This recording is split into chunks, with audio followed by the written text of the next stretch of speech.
Let's go back to the phones, and by phones, I mean Discord. We're using digital phones at this point. davidpakman.com/Discord is the place to go.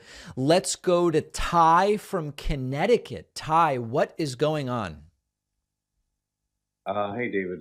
I just wanted to kind of give my 2 cents on I think it was a re-upload you did um about Obama, like comments that he had about like the too far left and the woke left and this and that. And I just I really I really struggled with that one because in my opinion, I think Obama is probably more um responsible. Are you still there?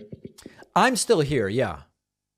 Is probably more responsible for, I think the disillusionment of a lot of activists and maybe the rise of wokeism than I mean any other phenomena I can think of. Certainly, that was how I was affected, being disappointed by um, the lack of um, progressive ideals and policy. I mean, his whole cabinet was written in by Citigroup.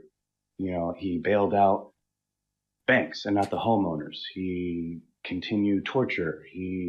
I think more than anything, any single policy issue that really drives me insane is that I think that he is somewhat responsible for the rise of Trump.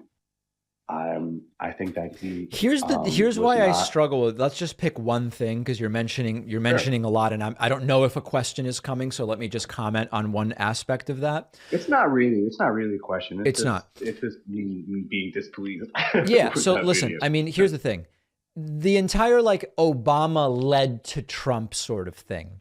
The reason I Yeah. find that to be really tough is one perspective is Obama led to Trump by not being as progressive as he pretended he was going to be, which disillusioned people, which caused some people to say, I'm not going out to vote for Hillary, so let it be Trump if that's the alternative. Okay, so like that's one perspective.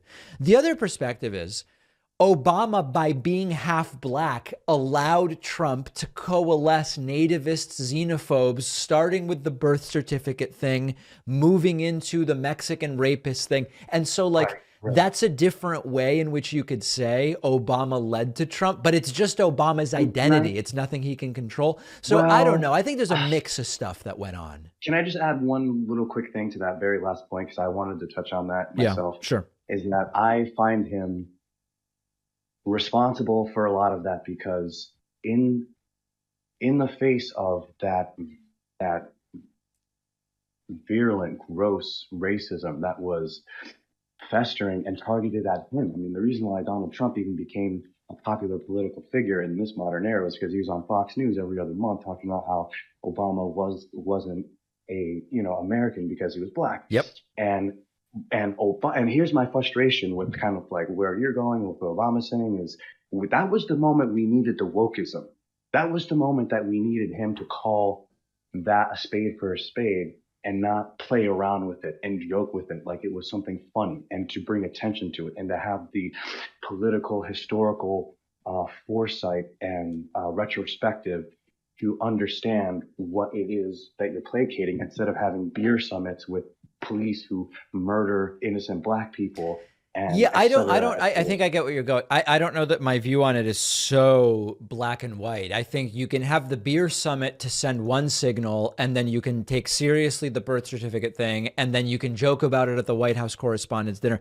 I don't know. To say those are the reason that I struggle with that. But let me give it some more thought. I'm glad you've had your opportunity to make your point, and I Appreciate hope you. to hear from you again. Appreciate you. Okay, thank you. Take Okay. care. And just as a reminder, please get right to your question because we do have a lot of people that want to get on. And I think as a general thing, people will be appreciative of that. And that's an important thing. Let's go to Steve from the San Francisco Bay Area. Steve, welcome to the program. What's on your mind today? Hey Dave, cool to talk to you again. Thank you. Pleasure. I agree with Jill about the FJB stickers on the Christian cars. Like I'm a Christian, you know that, and that's just not cool. Anyways, on to my question. Yep. Um, so I was talking to a coworker the other day about like how much money would it take for you to just quit your job, retire, and just pursue whatever you wanted to pursue and Okay. not have to like work for money? Like my number would be like 5 to 10 million, I guess. But that's arbitrary for each person. What would you don't have to share what your number would be, but what would you do if like money wasn't a factor for you? Would you continue doing this show? Would you do something else? Yeah, I'm doing it now. I mean, that's the amazing thing. I'm doing what I want to be doing, and it's great that it's worked out to be, you know, a business that functions. But I'm doing the thing I want to be doing. That's great. Yeah, it's not just money. That's pretty sweet. I mean, I guess maybe I'd consider going and like selling athletic shoes or something like that. But I kind of like what I'm doing. Cool. What do you do in your free time for hobbies and like just personal growth? This is quite a call. I read, I travel, I go to the gym, I bike and run, you know, I hang out with my baby daughter, which takes up a lot of time, a lot of time. If you want to figure out, you know, how to really optimize your time, have a baby around. What else? What are my other hobbies? I don't know. Making prank phone calls to other political shows. Oh, damn, I'm not supposed to say that. No, I don't know. I mean, you know, it's all pretty basic. Cool. Yeah, I just wanted to ask an atypical question more about your personal opinions on some non-political things. So that's all. But thanks for taking my call. What show are you watching right now? I'm not watching anything. I'm just waiting in the lobby, getting ready to go to work. No, I don't mean literally right now. I'm just saying, is there a TV show right now that you're watching? You know? I'm sorry. Man, a show. There's a lot out there. I really was into Rings of Power while that was on, and I binged the crap out of that. Haven't heard of that. All right. Well, thank you for the call. I appreciate it. Oh, thanks, man. All right, there we go. I'll have to check out that show. It sounds compelling to some degree. Good habits have to be sustainable in order to become habits. It has to be something you'll actually do. And when it comes to nutrition, some people have hours to plan out every meal, their exact vitamin intake. I'm not doing any of that. I don't have the time. Here's what's sustainable for me. I start my day with just a single scoop of AG1 from Athletic Greens. It gives me the entire day's worth of the 75 high quality vitamins, minerals, and probiotics I want from whole food sources. It's just simple. It's just one scoop of AG1. I get all the nutrients I want. I don't have to do any math, use my protractor, my TI-83, or take a bunch of different capsules and pills. It's not some kind of wacky supplement making a bunch of crazy claims. You know, I would not promote something like that.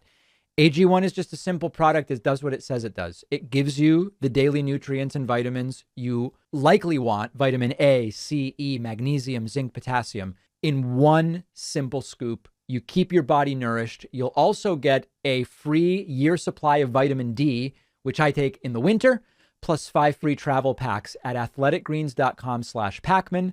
The link is down below.